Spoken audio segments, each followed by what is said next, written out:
I knew something was wrong long before she admitted it. Not the kind of wrong you can explain, the kind you feel, in silence, in distance, in the way someone looks at you, like you're already gone. "Jessica," I said one night, leaning against the kitchen counter, "when was the last time we actually talked?" She didn't look up. "I'm tired," she replied. "You've been tired for months." "I've been busy." "No," I said calmly. "You've been avoiding me." That got her attention. She finally looked at me, cold, unreachable, like I was speaking to a stranger wearing her face. "You're overthinking," she said. I let out a quiet breath. "I used to think that," I replied. "Not anymore." Silence stretched between us, heavy, uncomfortable, but not unfamiliar. That's what hurt the most. This wasn't sudden. This was slow, careful, deliberate. She didn't leave me in one moment. She left me piece by piece, and I stayed, watching it happen. "Just say it," I said. She frowned slightly. "Say what?" "Whatever it is you've been holding back." She looked away again, like she didn't want to deal with it, like I wasn't worth the effort, and that's when I knew whatever came next wasn't going to fix anything. "I think," she started, then stopped. I waited, calm, still. "I think you should see other women." For a second, I thought I heard it wrong. I laughed. Not because it was funny, but because it didn't make sense. "What?" She didn't react, didn't smile, didn't take it back. "I'm serious," she said. I stared at her, trying to understand, trying to find something familiar in her expression. There was nothing. "You want me to cheat on you?" I asked. "I want you to do whatever makes you happy." I shook my head slowly. "That's not what this is." She crossed her arms. "Then what is it?" "This," I said, stepping closer, "is you giving up." Her expression hardened. "I'm not giving up." "You already did." She looked irritated now. "Why are you making this a problem?" I almost smiled, because that question said everything. "I'm your husband," I said quietly, "and you're telling me to go find other women." "Yes," she replied. No hesitation, no emotion, just yes. That's when something shifted inside me. Not anger, not yet. Clarity, sharp, unavoidable. "You don't care anymore," I said. She didn't respond. Because she didn't need to. Her silence confirmed it. I stepped back slightly, studying her. This woman, the one I built a life with, the one I chose every single day, was already gone, and I was the only one still pretending. "Who is he?" I asked. Her eyes snapped back to mine. "What?" "Don't insult me," I said calmly. "Who is he?" "There's no one." I nodded slowly. Wrong answer. "There's no one," she repeated, firmer this time. I walked past her, picked up her phone from the table. She noticed immediately. "What are you doing?" "Looking for the truth," I replied. "Give me that." "No." Her voice sharpened. "Daniel, give it back." I unlocked it. She froze. For a split second, and that was enough, because people don't react like that. Unless they have something to hide. "Don't," she said. Too late. I was already scrolling. Messages, late nights, deleted threads, archived conversations. Careful, but not careful enough. Then I found it. A name, a conversation. I opened it, and everything made sense. Every late night, every excuse, every moment she pulled away. It was all here, written, clear, undeniable. "Daniel," she whispered. I didn't look at her. I didn't need to, because the truth was already in my hands. "How long?" I asked. She didn't answer. "How long?" I repeated. Like a few months." I nodded. Of course it was. That's when everything started changing. "What's his name?" I asked. She hesitated, then said it. "Mark." I let out a slow breath. "Of course?" "It's not what you think," she said quickly. I finally looked at her, and this time, there was no confusion left, no doubt, no hope. "It's exactly what I think," I said. "It didn't mean anything." "That's worse." Her brows furrowed. "How is that worse?" "Because it means you threw us away for nothing." Silence, heavy, crushing. "I didn't throw anything away," she said. You replaced me. Her eyes filled with something, guilt, regret, maybe, but it was too late for that. You told me to see other women, I continued. Why? She swallowed. Because I didn't want to lie anymore. I almost laughed again. You've been lying for months. I didn't want to keep pretending. That's all this was to you? I asked. Pretending? She didn't answer, because again, she didn't have to. I handed her phone back, gently, calmly, like it didn't matter, but it did. It mattered more than anything, because in that moment, everything ended. Not loudly, not dramatically, just clearly. You should have just left, I said. Her voice cracked slightly. I didn't know how. That's not my problem. She looked at me like she was seeing me for the first time. Different, distant, unreachable. The same way she had been for months. Only now, it was me. What happens now? She asked softly. I thought about it for a second, then answered honestly. Now? I looked her straight in the eyes. Now I stopped being the man you thought I was. Her expression shifted. Confused, uncertain, maybe even scared. Good, because for the first time, she realized something. She didn't break me. She revealed me. And the man standing in front of her now was not the one she had been taking for granted. I meant what I said, she whispered. You can see other women. I shook my head slowly. I don't need your permission. Silence. Then I added, and I don't need you either. That hit hard. I could see it, feel it, but I didn't move, didn't soften, didn't step back. Because something inside me had already made the decision.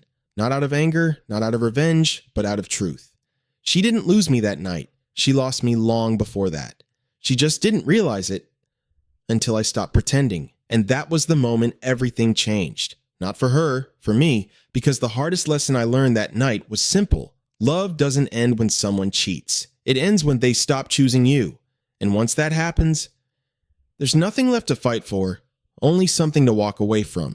The next morning felt quiet. Too quiet. Like something had ended, but the world hadn't caught up yet. Jessica was in the kitchen, making coffee, like nothing had happened, like she didn't break something that couldn't be fixed.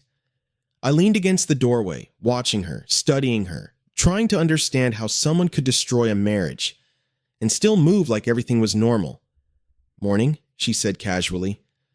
I didn't respond right away because I wasn't here for small talk. I walked in slowly, pulled out a chair, sat down across from her. We need to be clear about something, I said. She glanced at me. What? I held her gaze.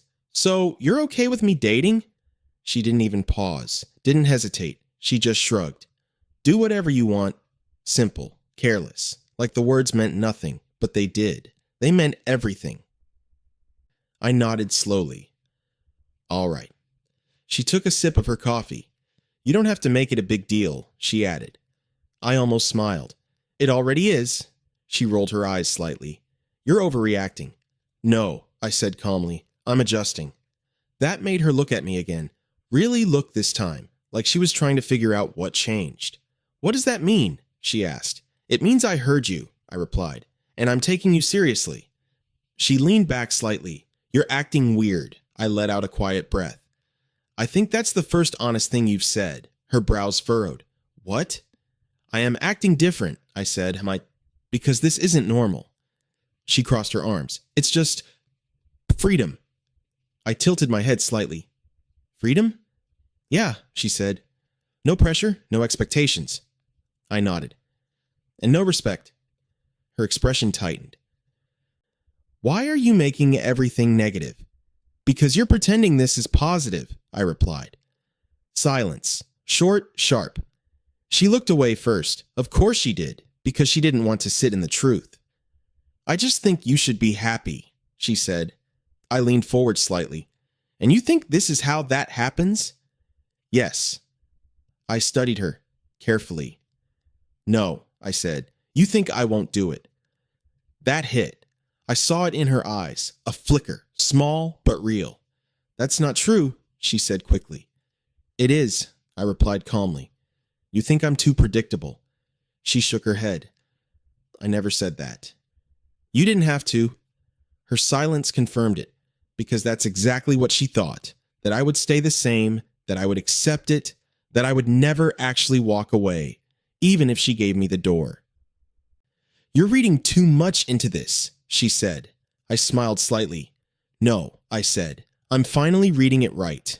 She didn't like that. I could see it, feel it, because the moment I stopped being predictable, I stopped being controllable. "You're still my husband," she said, like it meant something. I nodded. "For now." That made her pause. "What does that mean?" "It means don't confuse silence with acceptance," I replied. Her expression hardened. "You're being dramatic, and you're being careless." We held eye contact, tension building, but this time, I wasn't the one trying to fix it. I wasn't the one trying to soften it. I let it sit, let it exist, because that's what she created. "You're not going to actually do it?" she said suddenly. I leaned back slightly. "Do what?" "Date other women." There it was. The truth. Finally. I smiled. Not warmly, not kindly, just knowingly. "Why not?" I asked. She hesitated, just for a second. "Because that's not who you are." I nodded slowly. "You're right." She relaxed slightly, like she won, like she figured me out. Then I added, "That's who I was." Her expression froze. "What?" "I was loyal," I said. "I was patient. I was predictable." Each word landed heavier than the last. "But that version of me," I continued, "doesn't exist anymore." She stared at me, trying to process it, trying to reject it. "You're just upset," she said. "No," I replied. "I'm done pretending." Silence again. But this time, it felt different, like something had shifted permanently. She set her coffee down. "You're not thinking clearly." "I've never been clearer." "You're going to regret this," she said. I tilted my head slightly. "Regret what?" "Changing like this." I almost laughed. "Jessica," I said calmly, "you changed first." She went quiet, because she couldn't deny it. "I just adapted," I added. That word hit differently. Adapted. Not reacted, not overreacted, adapted. Like I was supposed to, like anyone with self-respect would. "You're making this worse than it is," she said softly. I shook my head. "No," I said. "I'm just not ignoring it anymore." Her voice lowered. "You're going to ruin everything." I leaned forward slightly. "No," I said quietly. "You already did." That ended the conversation, not loudly, not dramatically, just clearly. I stood up, grabbed my keys. She looked at me. "Where are you going?" I paused at the door, then answered without turning around. "Out." "With who?" she asked. I smiled slightly. "You told me not to ask for permission." That silence behind me, it said everything. I walked out, and for the first time in a long time, I didn't feel like I was leaving something behind. I felt like I was stepping into something new. Because the truth was simple. She thought she was giving me freedom. But what she really did was remove the last reason I had to stay the same. Ryan was waiting for me outside, leaning against his car, watching. "You look different," he said. I walked up to him. "Yeah?" "Yeah," he nodded, "like you finally decided something." I smirked slightly. "I did." He crossed his arms. "Let me guess. You're not playing her game anymore." I shook my head. "No." "Then what are you doing?" I met his eyes and said it clearly. "I'm making my own rules now." He grinned. "About time." I looked back at the house for a second, not with regret, not with hesitation, just understanding. She thought I wouldn't change. She thought I was too loyal, too predictable, too weak. Ryan was wrong about one thing. I didn't change that morning. I had already changed the moment I saw the truth. And this time, I wasn't asking for permission. I was taking control. Because once respect is gone, the rules don't matter anymore. Only the choices do. And I had already made mine. I didn't go looking for her. That's the truth. I wasn't chasing anything. Not revenge, not validation, not even distraction. I just stopped holding myself back. And somehow, that's when she appeared. Her name was Emily. We met at a small cafe. Nothing special about the place. Quiet, warm lighting, the kind of place people go to think or to forget. I was sitting alone, scrolling through emails I didn't care about when someone spoke. "Is this seat taken?" I looked up. She was standing there, simple, soft, no attitude, no performance. "No," I said. She smiled slightly and sat down. "Thanks." Silence followed, but it wasn't awkward, just calm. She placed her coffee on the table and glanced at me. "You look like someone who's thinking too much," she said. I raised an eyebrow. "That obvious?" "A little," she replied with a small smile. I leaned back slightly. "And you? What about me? You always talk to strangers like this?" She shrugged lightly. "Only the ones who look like they need it." I almost smiled. "Need what?" "A conversation that isn't fake." That caught my attention. I studied her for a moment. "You assume a lot," I said. "I observe," she corrected gently. "Fair enough." "What did you observe about me?" I asked. She didn't hesitate. "You're calm," she said, "but not at peace." That hit. More than I expected. I looked away for a second, then back at her. "You always this direct?" "Only when I'm right." I let out a quiet breath. "You might be." She nodded like she already knew. "I usually am." That was the start. No big moment, no dramatic spark, just honesty, something I hadn't had in a long time.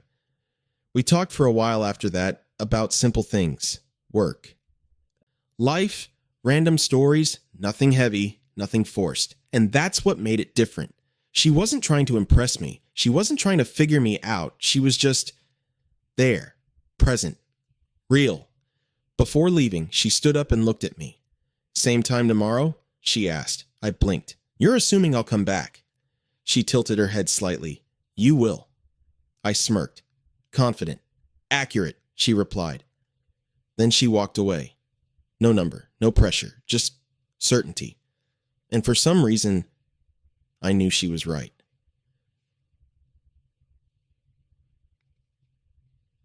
The next day, I went back. Of course I did. She was already there. Same table, same calm presence. "You're late," she said. I checked my watch. I'm on time. "You're 2 minutes late." I sat down. "You were counting?" "I was expecting you." That was new. Not waiting, expecting. I looked at her. "Why?" She took a sip of her coffee. "Because you don't seem like someone who runs away from things." I leaned back. "You don't know me." "I know enough." I shook my head slightly. "You're interesting." "And you're guarded," she replied. I didn't deny it, because she wasn't wrong. "You always analyze people like this?" I asked. "Only the ones who pretend they're okay." I exhaled quietly. "Who said I'm pretending?" She held my gaze. "You didn't have to." Silence, but again, not uncomfortable, just honest. "You want to talk about it?" she asked. I hesitated, not because I didn't want to, but because I wasn't used to someone asking like that. No pressure, no expectation, just offering. "It's complicated," I said. "It always is." I looked at her for a moment, then said it. "My wife told me to date other women." She didn't react the way most people would. No shock, no judgment, just a small nod.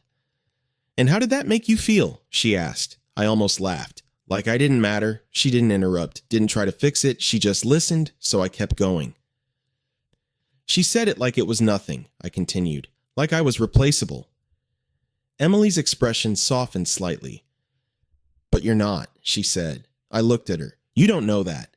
"I do." "How?" She leaned forward slightly. "Because people who are replaceable don't question their worth," she said. "They just accept it." That stayed with me. For a second, I didn't respond, because I wasn't used to being understood that quickly. "You think I'm questioning it?" I asked. "I think you're starting to," she replied, "and that's a good thing." I nodded slowly. "Maybe." She smiled faintly. "Not maybe. Definitely." That was the moment I realized something. This wasn't just a random conversation. This was different. She wasn't trying to take anything from me. She wasn't trying to control anything. She just saw me, and for the first time in months, I felt it. That feeling I thought I lost. Being seen, being heard, being understood.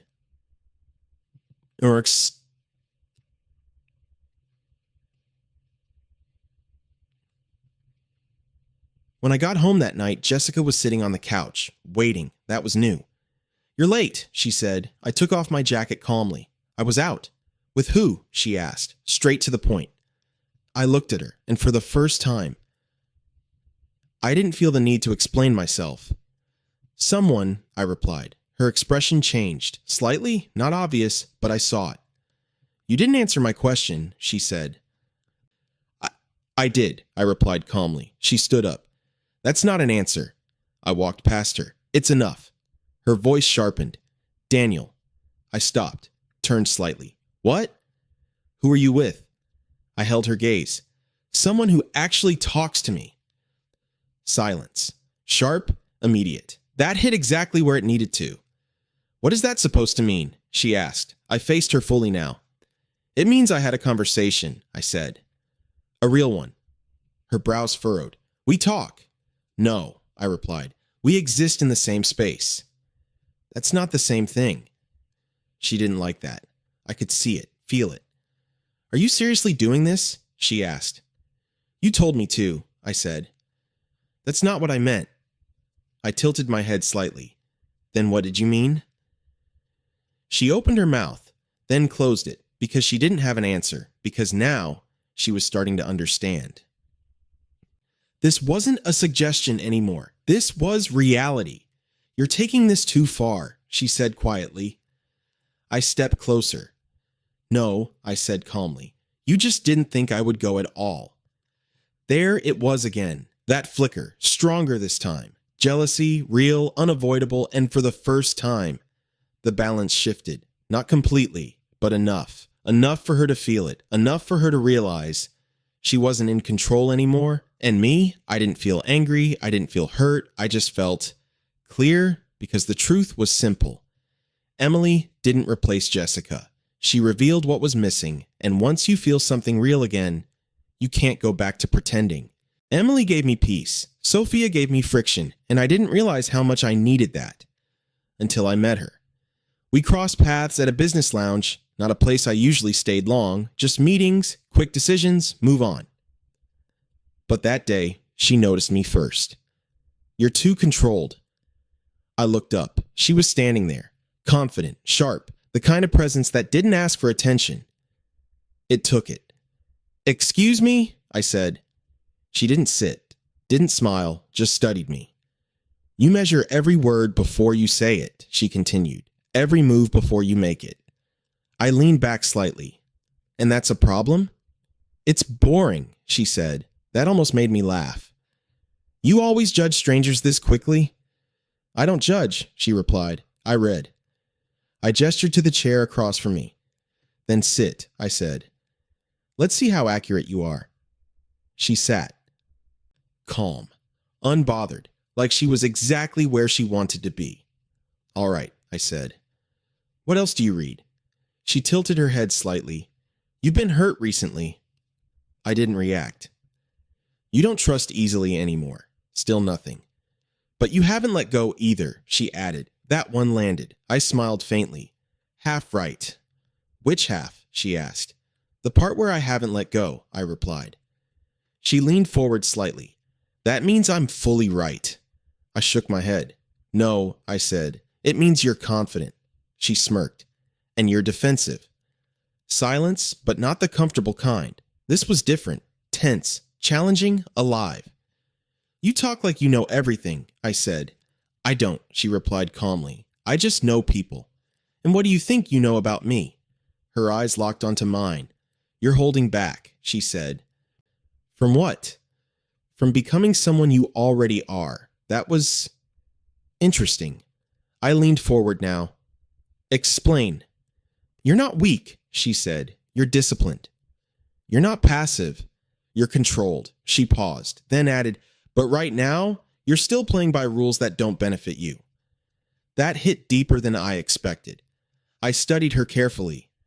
Who are you? I asked. She smiled slightly. Sophia. Of course, that name fit perfectly. And you? She asked. Daniel.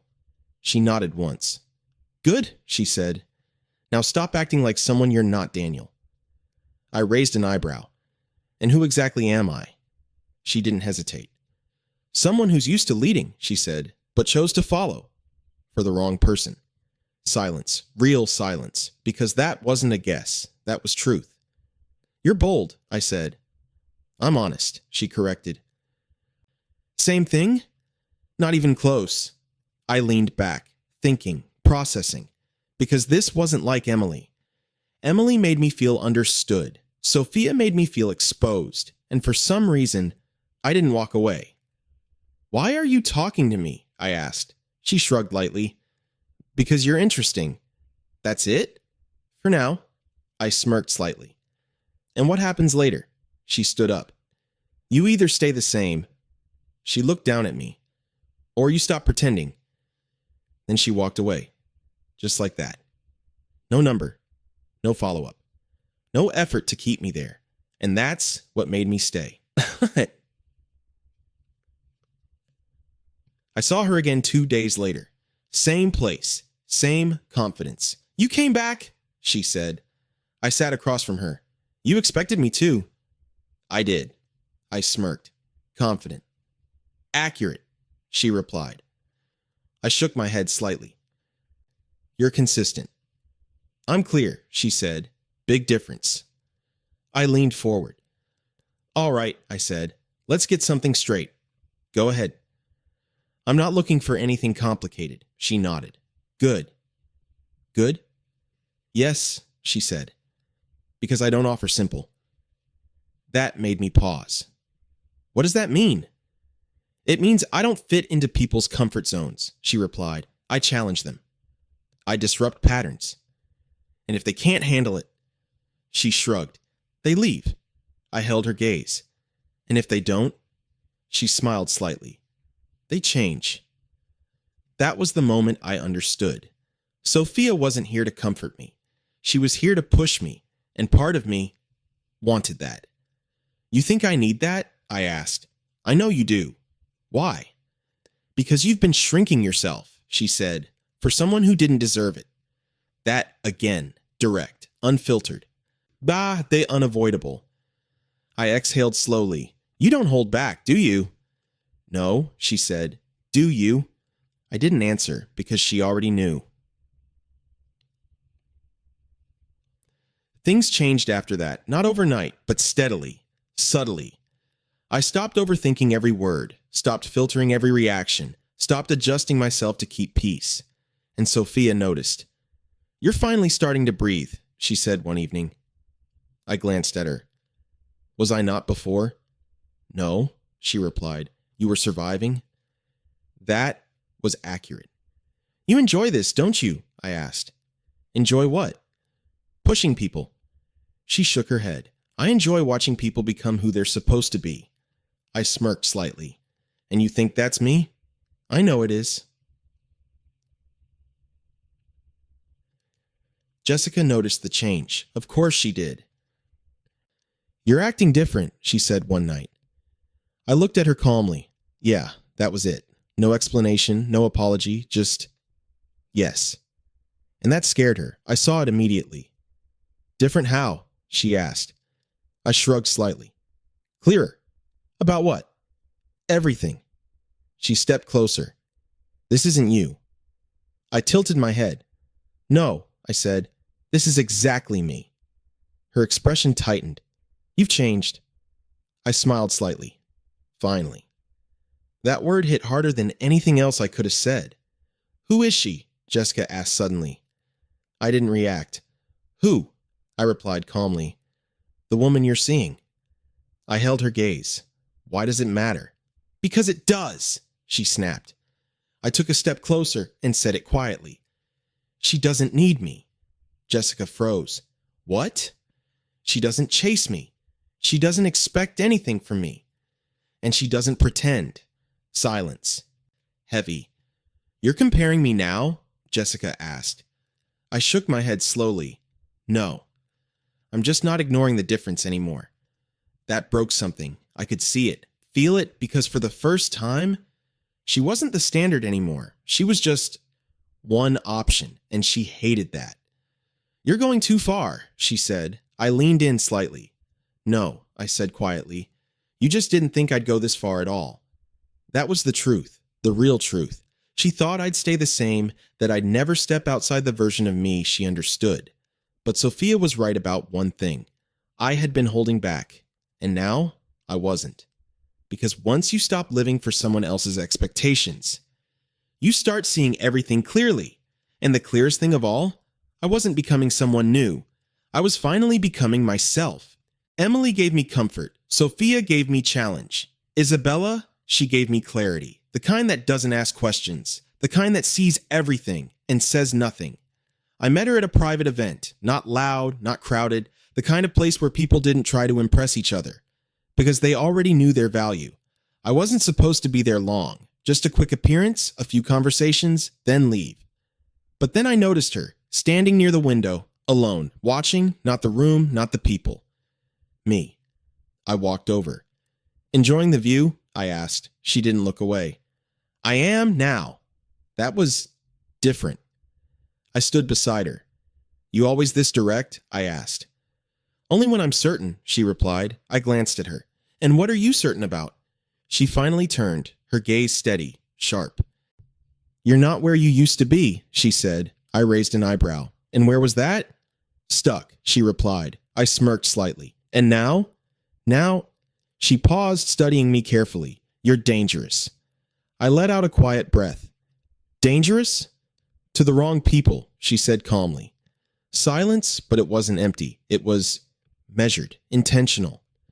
You talk like you know me, I said. I don't need to know everything, she replied. Just enough. And what's enough? I asked. She stepped closer. Your restraint, she said. It's fading. That caught my attention.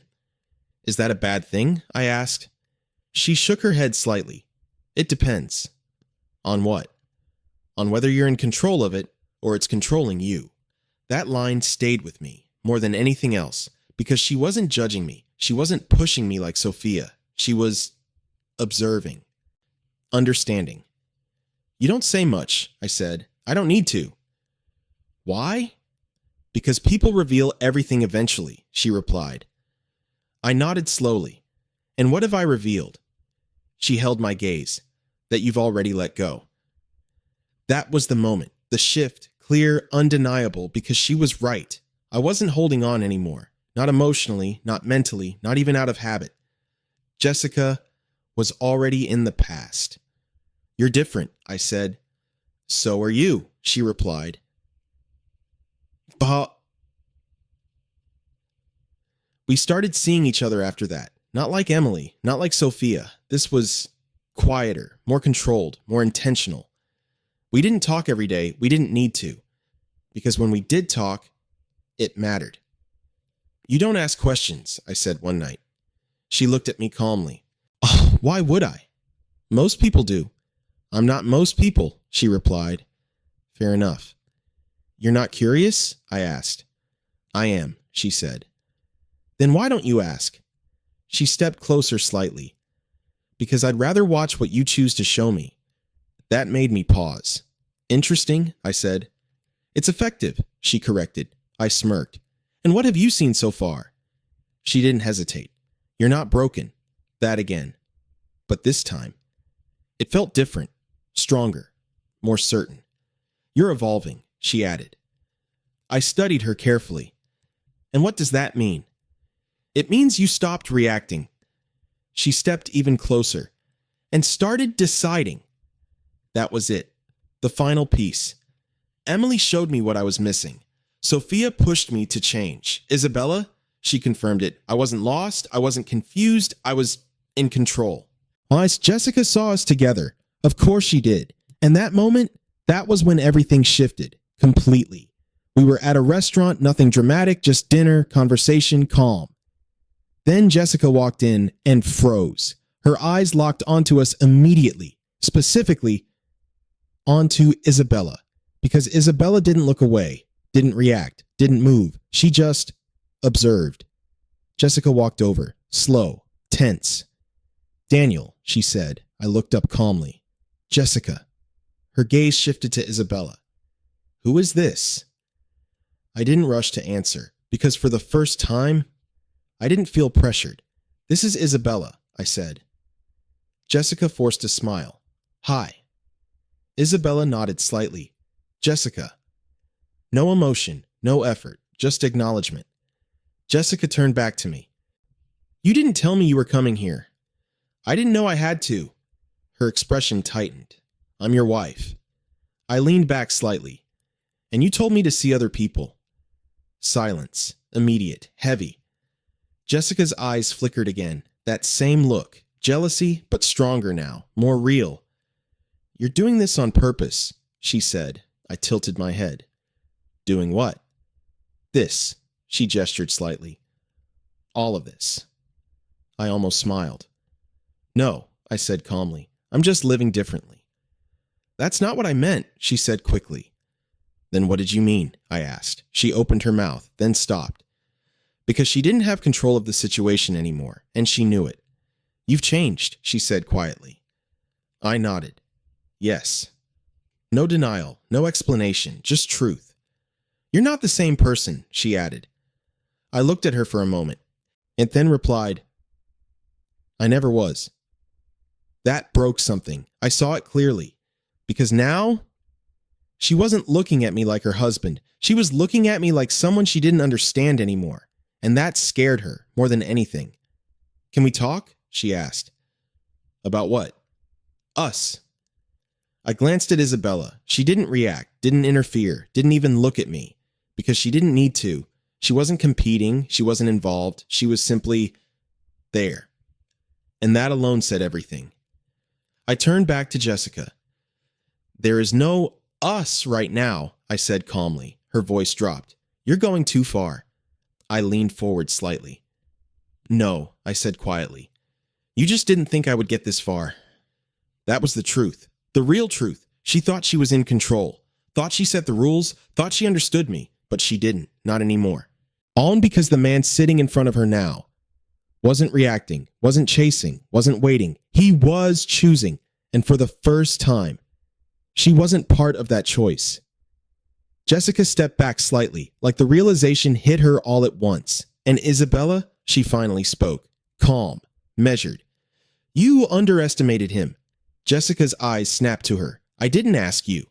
Isabella didn't react. Exactly, she said. And that's why you lost him.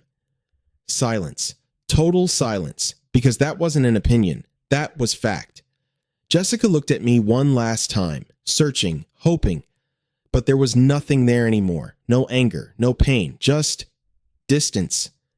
And that's when she understood. Not fully, not completely. But enough. Enough to realize she wasn't in control anymore, and she never would be again, because the man she thought she knew didn't exist anymore. And the one standing in front of her now, he wasn't someone she could replace or control or come back to. He was someone she had already lost. Jessica didn't wait long. The moment she realized she lost control, she tried to take it back. It was late when she confronted me. I had just walked in. She was already there, waiting, standing in the middle of the living room like she had been rehearsing what to say. We need to talk, she said. I set my keys down. We've done enough of that. This is serious. I looked at her. So was everything else. Her jaw tightened. This isn't what I meant, she said. I almost smiled. Then what did you mean? Silence. She didn't answer immediately, because she didn't have one. I didn't think you'd actually do it, she admitted. There it was, the truth, finally. I nodded slowly. I know. Her eyes widened slightly. You know? Yes, I said calmly. That's exactly why you said it. She shook her head. No, You just thought I'd stay the same, I interrupted. That I'd accept it. That I wouldn't change. She stepped closer. You're twisting this. No, I replied. I'm understanding it. Her voice broke slightly. You're going too far. I tilted my head. Too far from what? From us. I let out a quiet breath. There is no us right now. That's not true, she said quickly. It is. Her hands clenched slightly. You're throwing everything away. I looked at her carefully. You already did that. Silence, heavy, unavoidable. I made a mistake, she whispered. I nodded. You did. Then why can't we fix it? Because this isn't something you fix, I replied. Her eyes filled with frustration. It was just one mistake. I stepped closer now. No, I said quietly. It was a choice. She froze, because she knew that was true. And now this. She gestured vaguely. This isn't helping. I almost laughed. This isn't about helping, I said. This is about reality. Her voice sharpened. You're acting like you don't care. I held her gaze. I stopped pretending that I do. That hit hard. I saw it in her face. You're doing this to hurt me, she said. I shook my head slowly. No. I'm doing this because I finally understand. Understand what? She asked. That you only cared when you thought you could lose me. Silence. That one landed exactly where it needed to. Her lips parted, but no words came out. Because there weren't any. You're different, she said quietly. Yes. I don't recognize you. I nodded. Good. Her expression cracked. That's not a good thing. It is for me. She stepped closer again. Stop this. I didn't move. Stop what?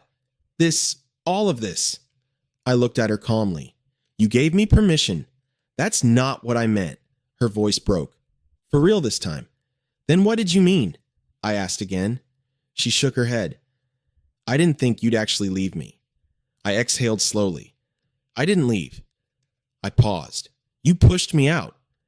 Silence filled the room, and for the first time, she had nothing left to say.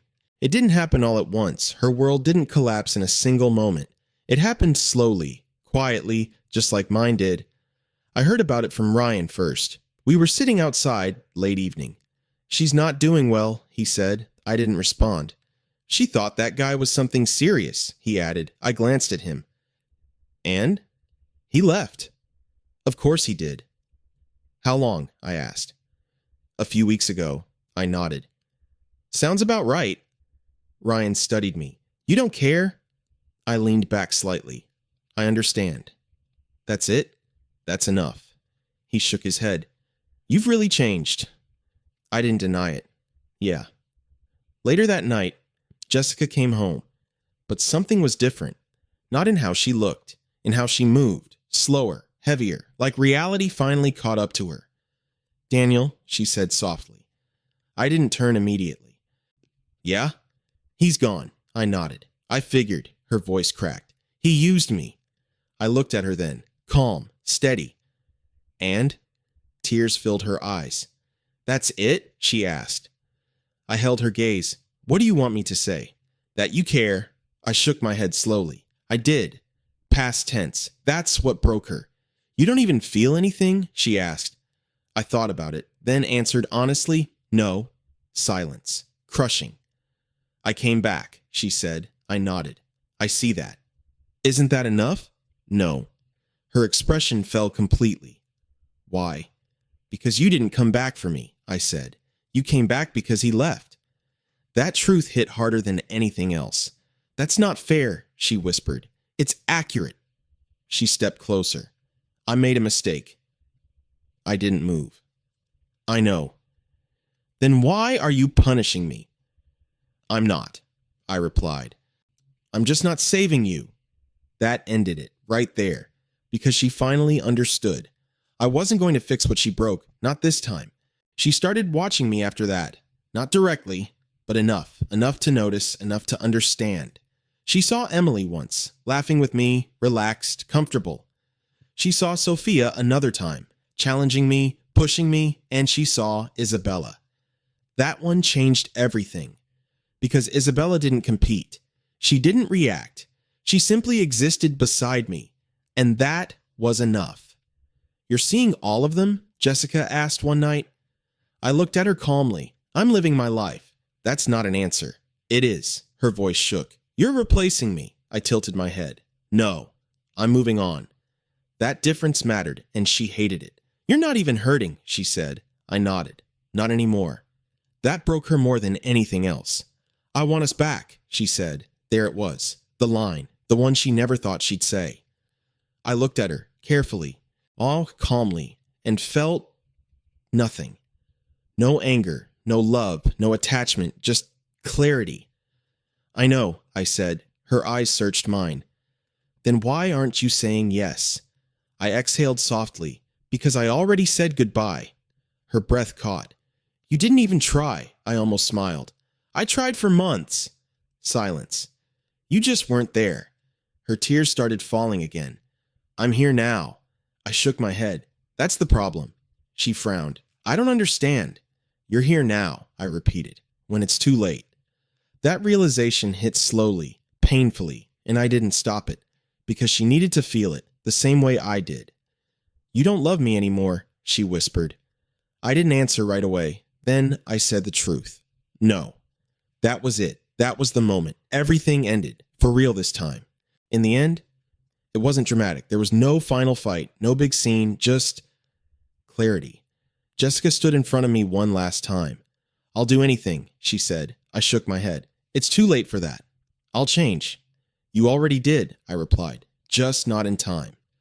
Her voice broke completely. Please.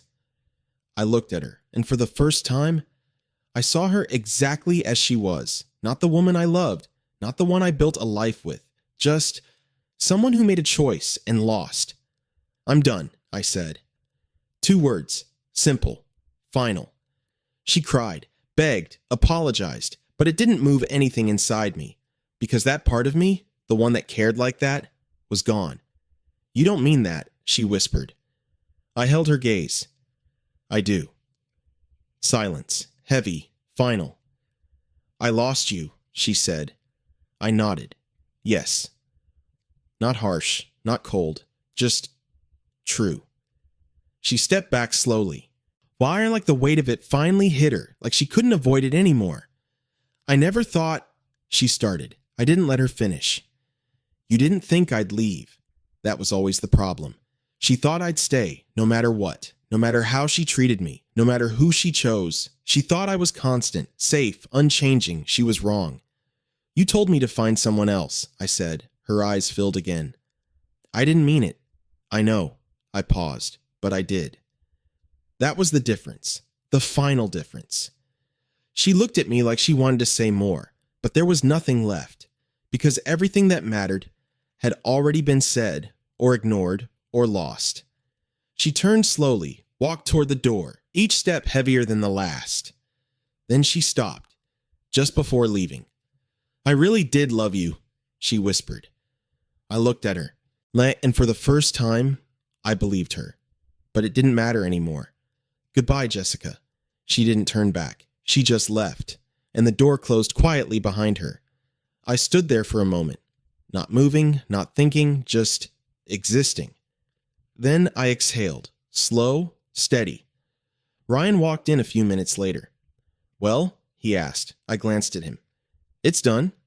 He studied my face. You okay? I nodded. Yeah. And I meant it, because the truth was simple. I didn't lose her. She lost me. And this time, there was no coming back. Not for her. Not for the man she used to know.